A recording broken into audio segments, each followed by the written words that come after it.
all for joining this discussion on a Saturday morning, rather precious time for all of us.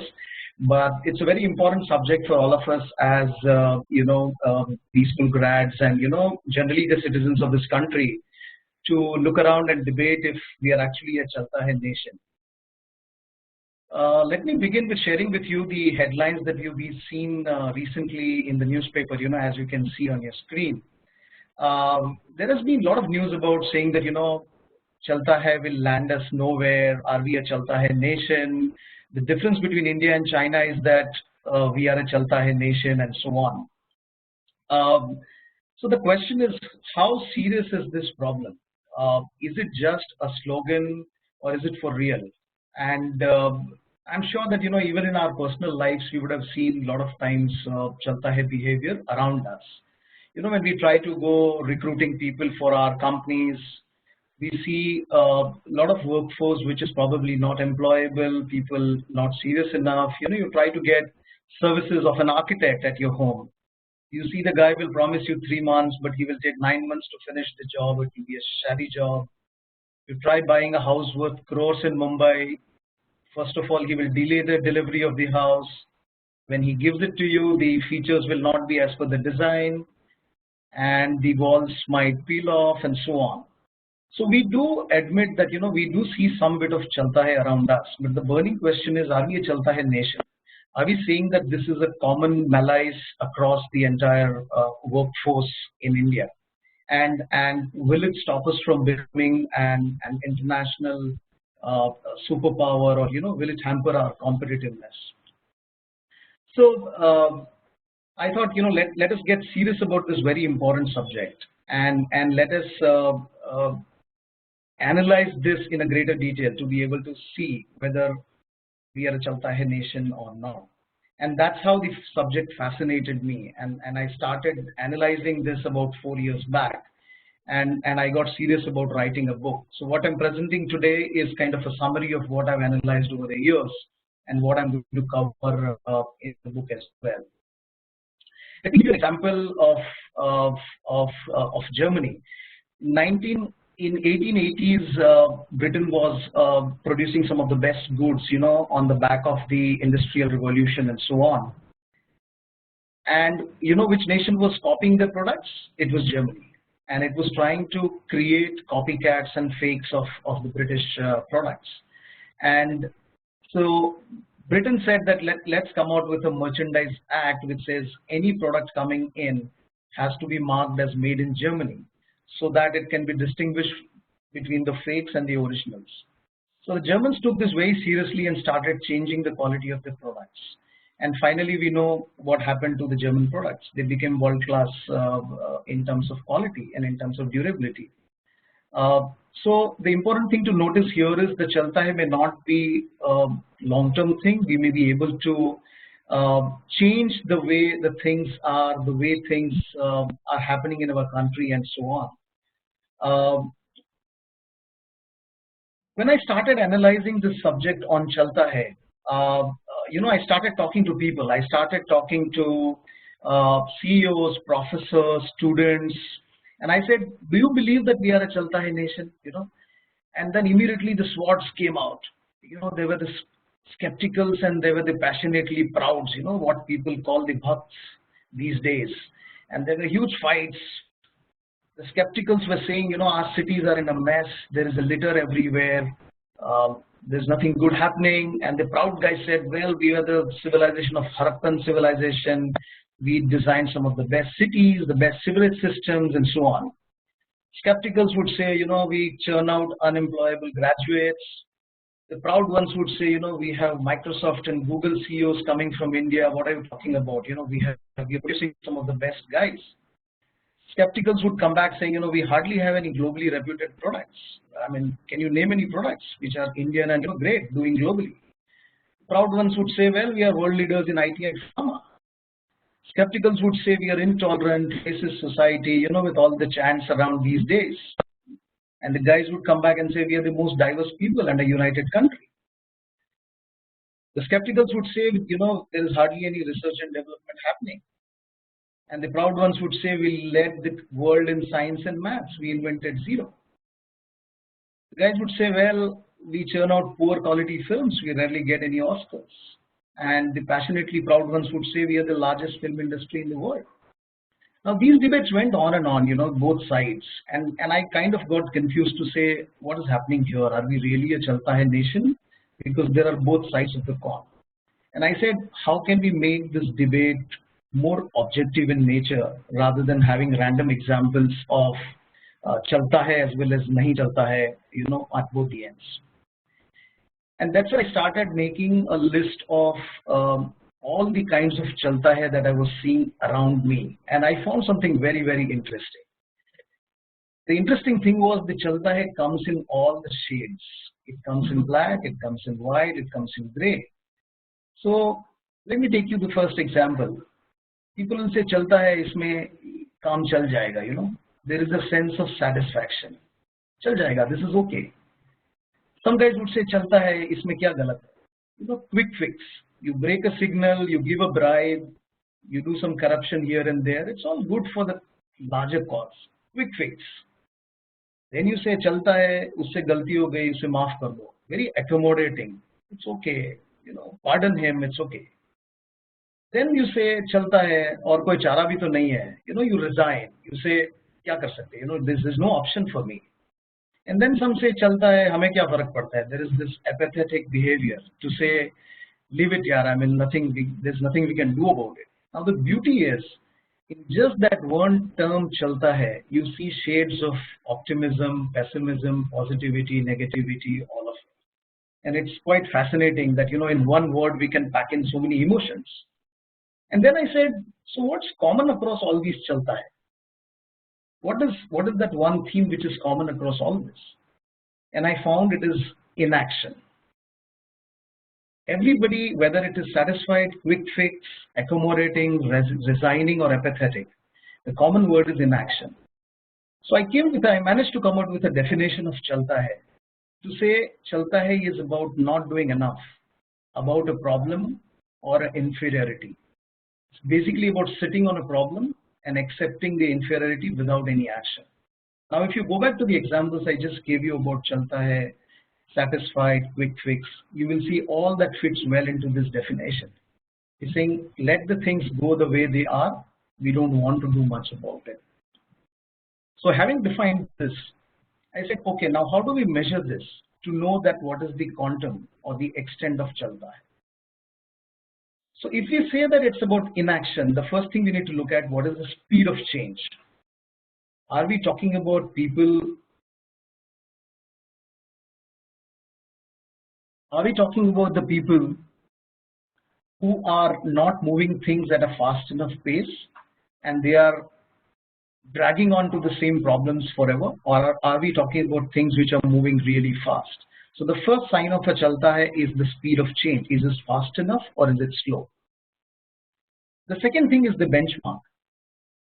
Are we talking about benchmarks in India which are not good enough and comparable with the international standards? We are happy about a Rajdhani running at 100 kilometers per hour, but China is testing trains which are running at 400 kilometers per hour. So when I say Chalta hai, I'm saying, okay, at 100 kilometers, I'm happy enough. But are you seeing the benchmarks around you to say that, nay, this is not Chalta hai? And what is the level of public pressure? Are people standing up for their rights? Are people happy with the things around? Are they asking for more? More the public pressure, lesser will be the chance of Chalta hai. So I think if you want to measure it slightly more objectively, what I call as a SIP parameters, which is speed of change, international benchmark, and the public pressure. These are the three things that we need to look at. The other thumb rule of checking Chalta hai is no going back to the ancient times. Now this is very important. We saw in the debates people talk about finding zero, discovering zero, inventing zero, and so on. The first rule is the world today is very different. The rules are very different from what they were. Times are gone when three great scientists sit in a corner do some chemical reactions and come out with some great theories. Today it's about collaboration. Today it's about hiring the best people, filing for the best IPs, collaborating across the world, and hence the old glories that we talk about don't apply today. Also, we should look at the past only for the strengths and weaknesses, not for the past glories. The past glories were about selling textiles, cottons from India in the golden age, the spices that we used to export. Today, the economy is completely different. It's about oil, it's about artificial intelligence, it's about electronics. So what we were doing right then, we cannot extrapolate that and say we will be able to succeed today, except for considering the strengths and weaknesses that we had then, which we can extrapolate now and leverage now. So how far is it to look at, let's say that we decide that we're going to look at the performance only post independence, after roughly 1950s, and say when we assess the Chalta Hai on the defined parameters of SIP, we're going to look only post independence. Let's see whether it's fair enough to say last 70 years period is good enough to analyze this. If you see 1000 AD, the share of world GDP for India was around 30%. Undoubtedly, we were the leader as far as the share of GDP goes. In fact, if there were Nobel Prizes given then in the ancient times, we would have won the Nobels for all the categories like chemistry, literature, peace, maths, almost everything. What happened in 1950s? Till 1000 AD, till about 700 years, we continued our lead of being a global superpower. And in 1950s at independence, our share of the global GDP was as low as 3.5% of 4%. And so was for China. What happened in the last 40-50 years? If you see 2010 AD, China has marched ahead in last 4 decades, whereas we are almost stagnant. So what I'm trying to say here is 30, 40, 50 years is where people have made a difference, whereas we have lingered on with the same pace and we have kind of said, Chalta hai, this pace of change is good enough. Look at the Asian miracle countries like Indonesia, Thailand, South Korea and Malaysia and see their per capita GDP. We were kind of somewhere in between, but all of them have gone much, much ahead of us today. So clearly 40, 50, 60, 70 years since independence is a good enough time for us to analyze whether we are going fast enough or not. Now when we under the new definition look at, and if I ask people, I went back to the same people and I said, look, you're supposed to analyze Chalta Hai only for the last 60 years, look at the speed of change, look at the international benchmark, and I now ask them, tell me 5 things that you're proud of. And what I see is they go blank, because we may not like it, but unfortunately there are not too many things that we have done. What have we done to get rid of our problems? Some of the benchmark achievements have been the polio eradication or the green revolution and so on. What have we done to emerge as a global leader? There are some bright examples like ISRO, where we had the Mars mission and so on. Beyond these Mars mission and some of these things, we haven't done honestly too much. So these are some of the signals that when you look at competitive scenario of last 60, 70 years, we may not be the Nahi Chalta Hai nation that we thought we were. Then what I did was took about 2 to 3 sectors or 2 to 3 areas, education, films, music, and road transport, and see how do we fare on these sectors or these areas in terms of either being a Chalta Hai or being a Nahi Chalta Hai kind of a country. Let me start with the analysis of education sector. Let me take literacy as an example. When we got independence, the literacy was just about 12%. And in 2011, the literacy raised to 74%. Now, is this an indication of Chalta Hai, or is this like a great thing that we have achieved? Let us see. If you see the comparative analysis of other BRICS countries, the Brazil, Soviet Union, China, and even if you take the other countries like Malaysia, Indonesia, you will see the data that each of them achieved around 75% literacy, much ahead of us. Whereas we achieved that in 2011-12, They achieved it in 1985, 1980, 1937, and so on. So clearly the pace at which we have improved our literacy is not that great. So now when you apply your SIP, which is speed of change, international benchmark, and public outrage, we see that we have not done enough. We have kind of taken too long to achieve a 74% literacy rate. Let's take the next parameter, which is number of schools and universities. Now, there is something good here. If you see the number of schools that we had in 1950, we had about 2 lakh schools. And in 2011, we had around 8.5 lakh schools.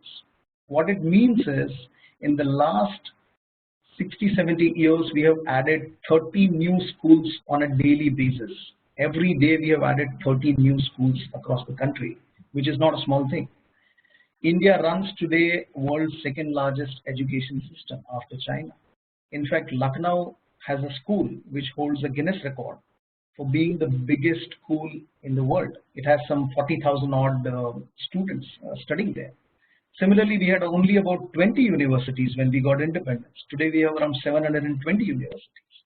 So if you see the speed of change vis-a-vis the benchmarks, clearly in terms of putting the universities and schools in place, it's a big thumbs up, because we have managed to do a hard work of adding more and more schools and universities to our nation. Let's go to the third one, which is the enrollment levels, which basically says that how many people at that age group are entering either the primary education or the secondary or the higher secondary education. Now here again, the problem is the primary enrollment 100%, what we call, which is every kid who is 6-year-old is entering a primary enrollment, happened only in 2011. So before 2011, all the newborn kids up to 6 years were not entering the primary enrollment system. So we took a long 60, 70 years to get kids just to the school. Why this happened? Because we did things like the midday meal and a lot of these campaigns and so on, which is good, but we took very long. Now if you compare secondary and higher secondary, the situation is even more grim, because there are a lot of dropouts happening in terms of students leaving after standard 1, standard 2, standard 6, and so on. And if you see the higher secondary enrollment, which is to say how many people finally end up in the graduation or higher secondary education, the people in India is as low as 18%, whereas the global average is 27%.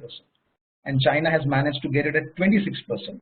And just to give you a benchmark, for US it is 95%. So 95% of the people who enter the primary enrollment system are ending up with a higher education degree in US. So clearly, dropout rate and not being able to retain the kids in the school is a big negative, and we are seeing kind of a chalta hai there. Let's continue with important parameter called quality of schools. Interestingly, though we have managed to put 30 schools a day for last 70 years, the school infrastructure is not great. You go beyond the metro cities of Delhi and Mumbai and go to the smaller towns, and you see those old buildings, not so great infrastructure. I mean, you get daily reports in newspapers which say there are no toilets, there are no separate toilets for girls, there are no blackboards, and so on. And there are statistics around it to say that the school infrastructure in smaller towns is not to be proud about. Student-teacher ratio. Typically you see 70, 80, 90, 100 students in a class, which is again not a great achievement that we've seen. There is an acute shortage of teachers. Now this is a very interesting thing. The government said that we don't have enough qualified teachers. So what does the government do? It invites private teachers, on a contractual basis, and it starts filling up the seats. To attract more and more teachers, it gives more salaries to the teachers than the world average. I mean, you will be surprised to know that Indian teachers on an average get much salary than what they would get in a Hong Kong or in a China. Why? This was to attract more and more teachers. But what happened? There were no filters for quality. So what you end up getting is better paid teachers but poor quality teachers. Now again, there is a chalta hai here, because you say that by throwing money you will get good people. It's not that simple. There is no way to qualify those teachers, to train those teachers. Nobody's taking care of there. So that is a big chalta hai there. Sadly enough, the entire monitoring of the schooling system started only in 2001. So till 2001, for 40-50 odd years, there was no mechanism to monitor the schools across India on a uniform parameters to say what is the quality of education, what are the attendance levels of teachers, schools, and so on. So there was a system called DISE, which was a computerized system to start monitoring the students' performance, the school performance, which started as late as 2001. Other thing is, we all know that there are no colleges in the world top 100 ranking from India, which is again a sad thing. Percentage students going abroad is the highest. We are proud that Indians go abroad and shine, but what it also means is we are not able to provide them that kind of education within India. So clearly there are these signs of chalta hai in terms of the quality of schools, students, and teachers. What is the quality of learning? Now it's very interesting. There is a international examination which is done for all the countries of students which are 15 years of age. It's called PISA. What it does, it gets 15-year-old students from all the countries and it runs them through a common test. The idea is to benchmark which country is doing better on what parameters. And it has tests on 3 areas: math, science, and reading comprehension. Now it's extremely sad that in 2009, when these tests were done, India came last, literally last, behind probably countries like Afghanistan, Uzbekistan, and 72 other countries that participated in this test. It was so bad that in a year or two, India stopped participating in this test, saying that our way of teaching and learning is very different from the global standards. Now, not surprisingly, which is the country which came number 1 in all the 3 tests across math, science, and reading? It was China. And why did this happen? Because for the last 20-25 years, they've been busy revamping their entire education system, taking so much of pain to ensure that some of the best students and the brightest students come out of it. And today, if you analyze, the South Korea, China, Singapore, Finland are the leading examples of education improvement. In fact, so much so that when Barack Obama was the president in US, Michelle Obama specifically flew into China, sat in a classroom in a Shanghai school to understand what is it that China is doing better to be able to improve the quality of education in that country. That is the level of interest people are taking in the education system. So clearly, in terms of learning quality, we haven't done enough. And I would repeat that, we should definitely go beyond the metro schools and all that and go to the tier 2, tier 3, tier 4 schools where the masses are to actually make out what kind of chalta hai exists there. So to summarize, in the education sector, what are the key failure points in terms of chalta hai? One, the state-wise discrepancy is very large. We get very excited about the Satya and the CEO of Microsoft and Google and all being Indians and all that, which shows that there is a potential to produce great minds out of India. But it also shows there is an underperformance and a missed opportunity, because there is so much of state-wise discrepancy. The schools in UP, for example, have only 45% attendance of teachers and students. I mean, half the time people are not appearing in the classrooms. So I think these are some of the failure points in terms of chalta hai, which we have not been able to penetrate. And some states are doing well, say Kerala and some of the other states have much better indices on the same parameters. But as a nation, it doesn't help us. There are hardly any education reforms. The education system that was there during the British time, it's roughly being run in the same way with not too many reforms being carried out. So overall, it's a big chalta hai if you see the education sector. Now let's go to the next one, which is films and music. It's a very exciting subject, the Indian film industry being the largest and with the Bahubalis and the Lagans coming out and so on. Ideally, we should be doing very great in this sector or in this area. So let's see how it goes. In terms of the industry size, we are the oldest film industry along with Hollywood in the world. There is a very interesting story about how Dada Saheb Phalke started the film industry in India. In 1910, he saw a film called The Life of Christ made somewhere in Hollywood, and he got very excited. He said, why can't we make films in India? Imagine there was no Bollywood, there was no Indian film industry at that time. And he says, when can the Indian gods appear on the silver screen? And by 2013, just in 3 years, he managed to put together a film and release it. The film was called Raja Harishchandra. What did he do? How did he create a film industry from scratch? Interestingly, when he tries to cast the actors in the film, no women were ready to act in 1910 for whatever social taboo or whatever. So he actually got feminine looking males to act as females. What did he do else? He didn't have any of the budgets or anything, so he went around hunting. So he imported the equipment from all over the world. So he borrows money, he borrows stars, and he puts together film. And the rest, as we know, is history. So film industry is full of such great visionaries who tried to make a great film industry in India. And there are so many stories about how Mr. Bachchan could not make it big in the film industry, and he was struggling to even have his food. But today he's a big star. There is a story about Dilip Kumar, how he tried to perfect a scene of playing guitar and he actually bled on his fingers. So there were a lot of these passionate people who have contributed to the quality and the greatness of the film industry. In 1971, we then became the largest film industry in the world. Today we produce more than 1,000 films in India. Interestingly, Hollywood has almost killed every film industry across the world. Most of the film industries could not survive the onslaught of Hollywood. And interestingly, the Indian cinema is the only one which survived all through these years. And today it stands proudly along with Hollywood. India has the largest number of ticket sales, even more than Hollywood, purely in terms of number of tickets. So clearly in terms of the size and the growth of the industry, it's a great history and a complete nahi chalta hai kind of an attitude to be able to make this. Now comes the not so great parts.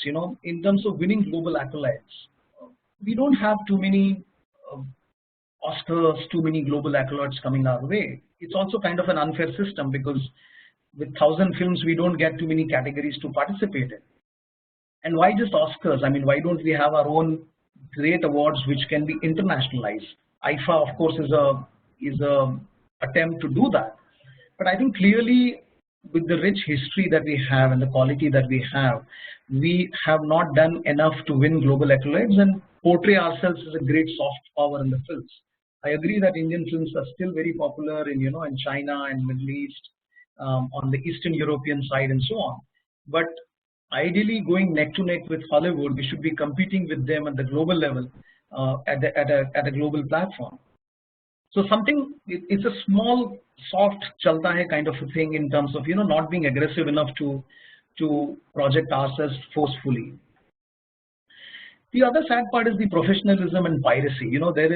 There are strict rules around in the Western world against piracy and so on, and it's very rampant here. What it does is it kills genuine creativity and it kills the revenues for the industry. We became a formal industry only in 2000. Till then, individuals, businessmen, some don somewhere in Dubai were kind of funding the film industry. So we got industry status as late as 2000 after 80, 90 years of being as an industry. International alliances, the good trend now is a lot of Bollywood studios are producing Hindi movies and vice versa, like the Reliance and so on are producing English movies in Hollywood. So international alliance is a good trend, but it has come a bit too late. So again, it's a bit of a soft chalta hai for us. We've not been aggressive to kind of make this happen. Going further, revenues. With Bahubali 2, we are all excited, 1,000 crore movie, and everybody's celebrating. Now, actually, if you see, this is minuscule as compared to the bestsellers from Hollywood. Some of the bestsellers of Hollywood are so big globally that their turnover is actually more for a single movie than the entire Indian cinema's turnover for a year. That is the scale we are talking about. So we are moving, from 100 crore club to 400 crore club to 1,000 crore club, but it's coming a bit slowly. Maybe we are not aspiring enough to think big. Let's talk about innovation. Now, there's a very interesting analysis I did saying if you take film industry related innovations like the 3D movies, the Dolby surround systems and all the technology around the film production, India has exactly lagged by roughly 8 to 10 years in each of these technologies compared to Hollywood. So something comes in Hollywood, in 8 to 10 years it comes to India as well. So interestingly, we have managed to adopt that, but at the same time, we are not able to be the forerunner in the innovation ourselves. We've just been a follower there. The variety of stories, till 60s, 70s, there used to be this common kind of a themes and movies, which is improving lately. We are getting more and more movies with diverse subjects and so on. It's no more just song and dance kind of thing, which is again a good thing, but it has come a bit late. Um, Ironically, we are the most creative industry, the film industry, and we call ourselves Bollywood, which is not a name defined by ourselves, but which is a poor replica of Hollywood. And that's why I somehow don't like to call it Hollywood, but our creative guys have not been able to find an alternative name for our Indian film cinema, which could be popularized. So I think innovation is something to think about. So what are the failure points in the films and music industry for India? Unlike Hollywood, we are not targeting. If you see Hollywood, it's not just about art. They take this as a commerce. So they go around doing surveys and they find out what is it that the global audience wants. It's not a coincidence that most of the Hollywood films which are blockbusters in India are all animation films, because they've figured out that animation films is what pulls the crowds with the kids and the adults to the cinema halls. So we take it as an art. We take it the way it naturally comes to us. We're not doing enough study in the marketing jargon, the STP and the segmentation and targeting to say what is it that will sell around the world. There is a tendency to copy, the shortcuts. Even lately, some of the movies we have seen have been plagiarized and, copied. We don't lobby enough to win accolades. It's a sad thing, but in today's world, if you want to win Oscars or awards, you have to go around lobbying. Just being nice and producing good films is not enough. We're not setting global trends, as I told you. We're not innovating enough. So we're good at art, but we need to improve on the technology and innovation. Let's take the second sector now, called road transport. It's very interesting here. In 1951, our road network was about 4 lakhs kilometers across India, and in 2000 it was 32 lakhs.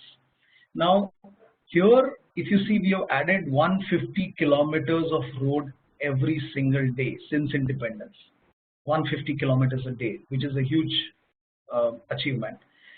We had hardly any road networks at independence, and today we have road networks. I know you will talk about the quality, but I'll come to it later. But the fact is, we have managed to connect each and every village over the years. We have today the road density 5 times the world average. Road density in terms of number of kilometers of road per square feet of kilometers. And it's better than US, China, Russia, and Brazil. So clearly we have managed to put a network of road across India since independence at a very good pace. Now comes the difficult part, which is the quality of road. Having said that, only 50% of the roads are paved roads, what we call as a Pakka road. These are mostly Kacha roads. For China, it is 84% of the roads. The 4-lane proper highways is only 0.07 kilometer per 1,000 people, which is much lesser than 21 kilometer per 1,000 people for US. So clearly, we have managed to lay the roads, but we have not managed to lay quality roads. And this is the chalta hai, the nature of chalta hai. And when I went back to the history of how the road development happened in the first 2 to 3 decades, people were busy giving out tenders to the local contractors to build the roads, and they were doing a shabby job, and nobody was going and monitoring or auditing those roads, and they were getting paid for that. Now that is the chalta hai, because you give out contracts, you throw money, but you don't get a great work done. There are hardly any trauma centers. I mean, I was amazed that somebody told me that even in the latest express highway between Delhi and Yamuna, which supposedly connects Agra, there are hardly any service centers or hardly any trauma centers for an accident care and so on the entire highway. And this is true for the entire Golden Quadrilateral highway that you see, or even the Mumbai-Pune expressway and so on. And there is minimum highway monitoring. If you see in the developed countries, they monitor the average vehicles, everything, which we don't do that rigorously. So quality of road, if you see, we are still in those old kind of roads compared to the very best quality roads globally. Speed. Now, speed of vehicles on the road is directly contributing to the economy of the country, because faster these freights move, the better for the economy. So on an average, the Indian road speed is about 60 kilometers per hour, and for China it is about 100 to 120 kilometers per hour. So clearly, it adds to the economy because they are able to move their freights that much faster across cities and at a lesser cost. The Indian trucks on an average in a day cover about 250 kilometers, from morning to evening. Now it is around 350 kilometers a day, but for BRIC countries it is about 500 kilometers a day. So currently the speed at which our vehicles move on the roads is not good enough for the competitiveness of the country. Accidents. Every 1 minute, every 3 minutes there is one person dying on the Indian roads, which is really, really pathetic. And I think with just 1% of the world vehicles, we are having 10% of the road accidents happening here. And to make it worse, the severity of these accidents is increasing. I mean, just imagine what happens. Every day more and more vehicles hit the roads. So you get new drivers on the roads. At the same time, there is no traffic discipline. So what happens? More and more accidents. So this is exactly the nature of Chalta Hai that we are seeing. 30% of the vehicles are not having any insurance. So you see a deteriorating scenario on the highways where rather than adding to order and speed, it's adding to the accidents. Noise. I don't need to tell you about this. If you've driven on the Indian road, they are one of the noisiest. There is an interesting story where a German car maker was releasing the car for the Indian market, and they had a one-day full debate to say whether they should replace their honking mechanism or not. And one guy stands up and says, look, with our honk mechanism, it will not stand the competition of the entire honking that happens on the road. So we need much louder horns in our car. And they had to actually replace it to make it louder. Now we are competing to make more and more noise. So what are the failure points in the road transport in terms of Chalta Hai? We have built roads at a very frantic pace since independence, but without following the standards and quality.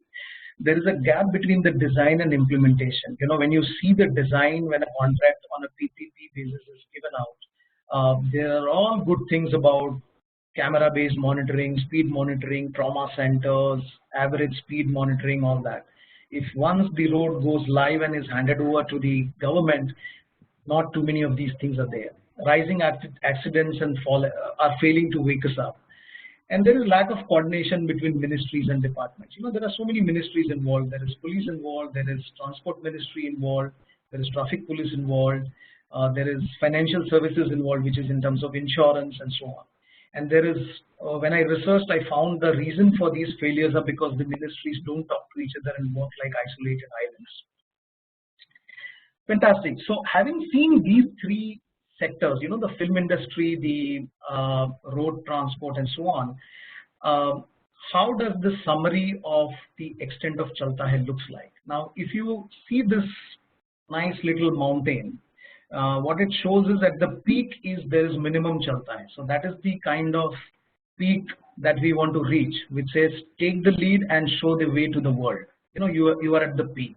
And at the bottom is where we haven't made much progress, and which is what is an indicative of a Chalta Hai. And in fact, we have slipped down in some cases. So from top to down, it's kind of a increasing sense of Chalta Hai. And when you map all these parameters like road safety, size of the film industry, speed on the road, noise on the roads, you will see that most of the things are cluttered at the bottom of this valley, which is the valley of Chalta Hai. You see speed of road is pathetic, traffic rules are not followed, rampant corruption, film piracy, all that. So it's unfortunately very crowded at the bottom, at the valley of Chalta Hai, and we haven't managed to achieve glory. If I take the modern example, IPL, things like IPL or the ISRO or the Mars mission would sit right at the top, because you're not only shedding Chalta Hai, but you are also showing a way to the world as to how you can economically do a Mars mission in a first perfect attempt, or an IPL, which is the Indian Premier League, cricket league, which is basically setting the trend in innovation and in the kind of things that they're doing. So this, in a sense, from the very first discussion that we started to say how good or bad is Chalta Hai, this should summarize it all. And the interesting thing is, if you Do a similar exercise with the same SIP parameters for other sectors. You will see a similar trend, be it healthcare, be it city planning, be it any other sector. Now, having defined this level of chalta hai, what is the nature of chalta hai? Because for us to be able to get rid of chalta hai, we should know what is causing this, what is the nature of chalta hai. So I further analyzed this to say the first kind of chalta hai is very, very interesting. You know, it's a very typical Indian thing where we say it's nahi chalta hai on intent. We are good at intent, but when it comes to action, it's generally chalta hai. So what we are saying is chalta hai, ho jayega. We are great at 5-year plans, building great roadmaps. We want to do great things. We chart it out nicely, but when it comes to the implementation or action, it is chalta hai. Look at the Indian Constitution. It's world's most comprehensive constitution prepared by some of the greatest guys. All the people from all caste, religion came together to form a fantastic document. But what happens today? What percentage of that constitution is implemented in spirit? Not much. And that is the extent of chalta hai that we are talking about. So we are good at intent. We want to do good things. We want to dream big, but we are not able to convert that into action. The second nature of chalta hai is swear by chalta hai till you are pushed to the wall. Chalta hai, dekhi jayegi kind of attitude. You know, where you say that live for today.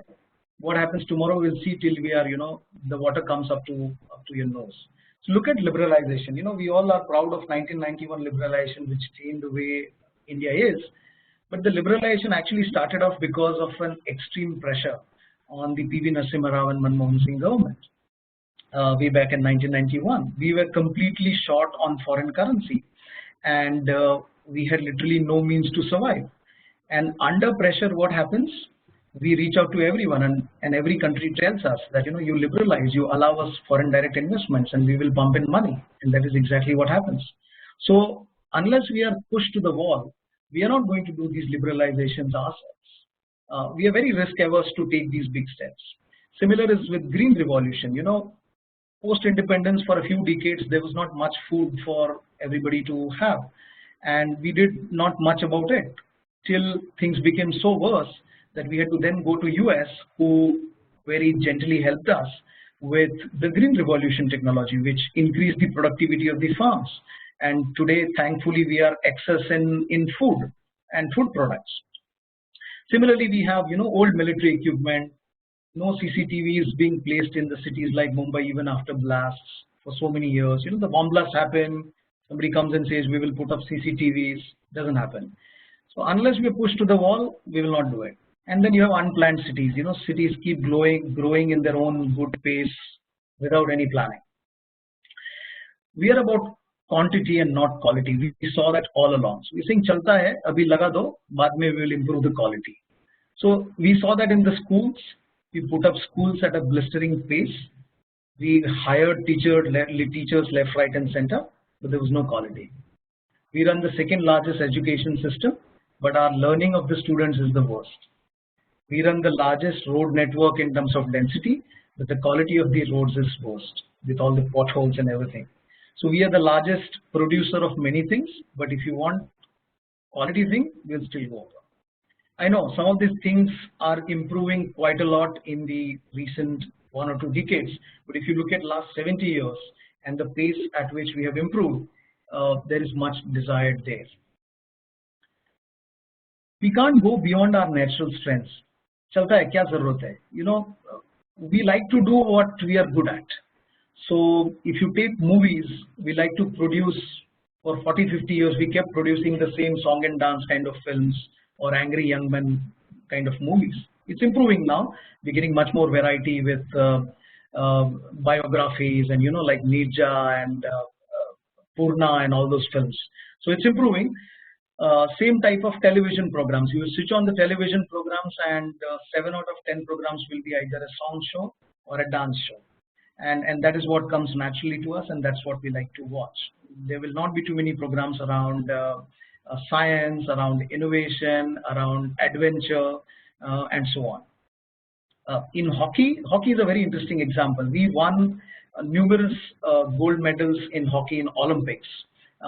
because we were good at dribbling. Dhyan Chand was great at dribbling. It was our natural strength. Why did we then stop winning in hockey? Because the rule of the games changed and our natural strengths no more applied. The game was now played on a turf.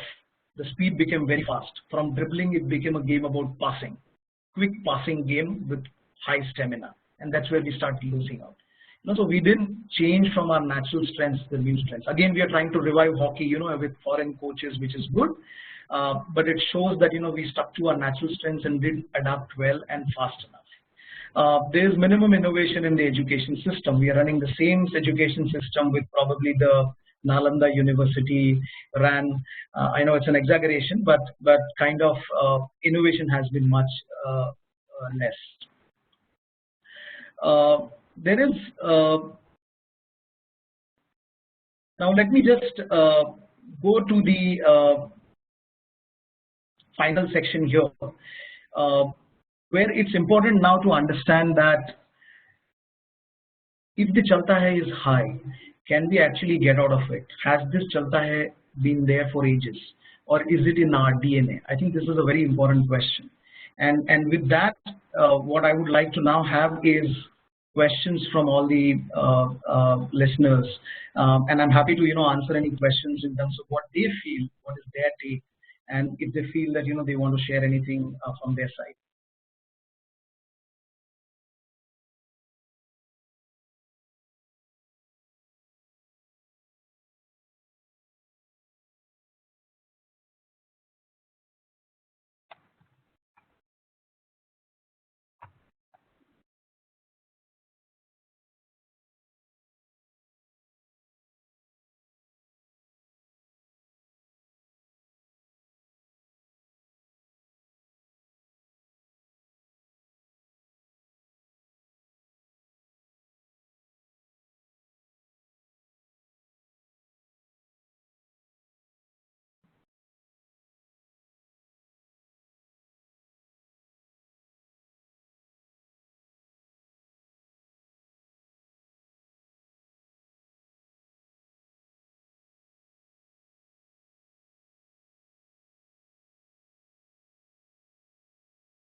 Okay, so I think if there are not any questions, I'm very happy to share that. Do you think that there is any Chalta Hai even in the seen across the third world or the developing countries, or is it a phenomenon seen around? So I have a question here which says, is Chalta Hai a phenomena seen across third world developing nations? Now I think this is a very interesting question. That is Chalta Hai a very unique thing to us? It's very interesting that why only we have this term called Chalta Hai. Now let me go to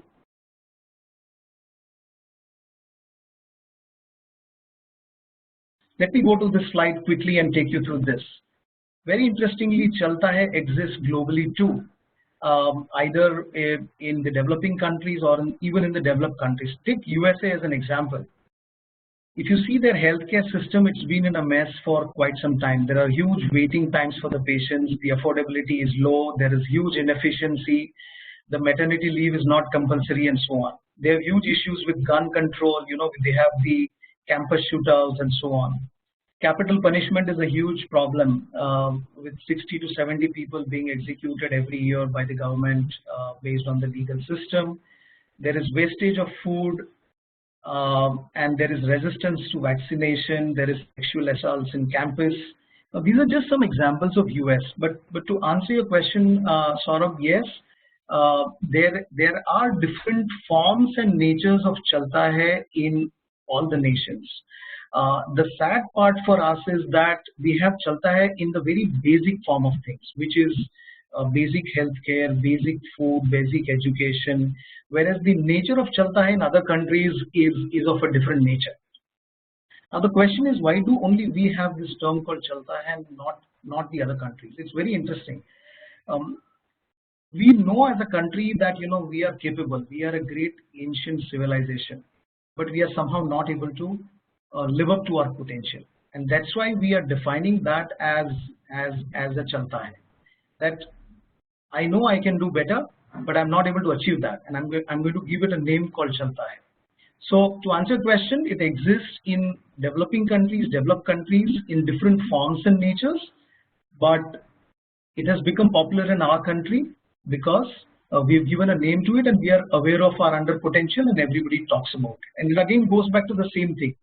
We have nahi chalta hai on the intent. Our intent is there that we want to do great, but when it comes to action, we are saying chalta hai. Any other question, please?